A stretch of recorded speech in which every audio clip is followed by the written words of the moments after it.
પંચાયત સમાચાર 24 માં આપનું સ્વાગત છે।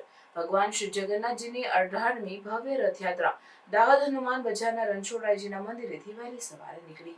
દાહોદ શહેરના હનુમાન બજાર ખાતે આવેલ શ્રી રણછોડરાયજીના મંદિરેથી ભગવાન શ્રી જગન્નાથજીની 18મી રથયાત્રા માટે વહેલી સવારે દાહોદ જિલ્લાના સાંસદ જશવંતસિંહ ભાભોર, જિલ્લા પ્રમુખ સ્નેહલભાઈ ધરિયા, ધારાસભ્ય કનૈયાલાલ કિશોરી, જિલ્લા પોલીસ વડા જયદીપસિંહ ઝાલા, સુધીર લાલપુરવાલા તેમજ કમલેશ રાઠી, લલિત પ્રજાપતિ, બીજલ ભરવાડ, અન્ય નેતાઓ રણછોડરાયજીના મંદિરે ઉપસ્થિત રહ્યા હતા। શ્રી ભગવાન જગન્નાથજીની આરતી આ તમામ મહાનુભાવોએ કરી ભગવાન શ્રીની રથયાત્રાને આગળ વધારવા માટે શરૂઆત કરી અને પછી દોરડા વડે ભગવાનના રથને આગળ તરફ વધાર્યું અને યાત્રાની શરૂઆત થઈ અને ત્યાંથી નીકળી અને રથયાત્રા દાહોદના પડાવા થઈ સરદાર ચોકથી નેતાજી બજાર થઈ અને દોલતગંજ બજારમાં થઈ અને સોનીવાડ મામાના ઘરે વિશ્રામ માટે રોકાઈ હતી અને પરત ત્યાંથી બપોરે નીકળી હતી અને દાહોદના ગોવિંદનગર વિસ્તારમાંથી તળાવ થઈ માણેક ચોકવાળા રસ્તે પરત રણછોડરાયજીના મંદિરે સાંજે પહોંચી હતી।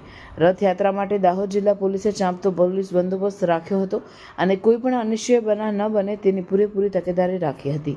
ત્યારે રથયાત્રામાં ઝાંખીઓ આકર્ષણનું કેન્દ્ર બની હતી, જેમાં ઓપરેશન સિંદૂરની ઝાંખી તેમજ તેજસ ફાઇટર પ્લેન બનાવવામાં આવ્યો હતો। બે મોટા ગોરિલા પણ આકર્ષણનું કેન્દ્ર બન્યા। રાકેશ ભટિયા દ્વારા કરાટે તેમજ સેલ્ફ ડિફેન્સની ઝાંખી પ્રસ્તુત કરી હતી। સાથોસાથ મહિલાઓએ દાંડિયા રમી હર્ષની લાગણી વ્યક્ત કરી હતી અને પરંપરાગત આદિવાસી ડાન્સ પણ રજૂ કરવામાં આવ્યો હતો। આ રથયાત્રામાં ખૂબ મોટી સંખ્યામાં લોકો જોડાયા હતા। દાહોદ નગરમાં આજ રોજ 18મી ભવ્ય રથયાત્રા નીકળી છે, ત્યારે દરેક સમાજ આ યાત્રામાં જોડાઈને યાત્રાનું ભવ્યથી ભવ્ય સ્વાગત કર્યું છે। હાલ હમણાં ભગવાન વિસામા પર બિરાજમાન છે।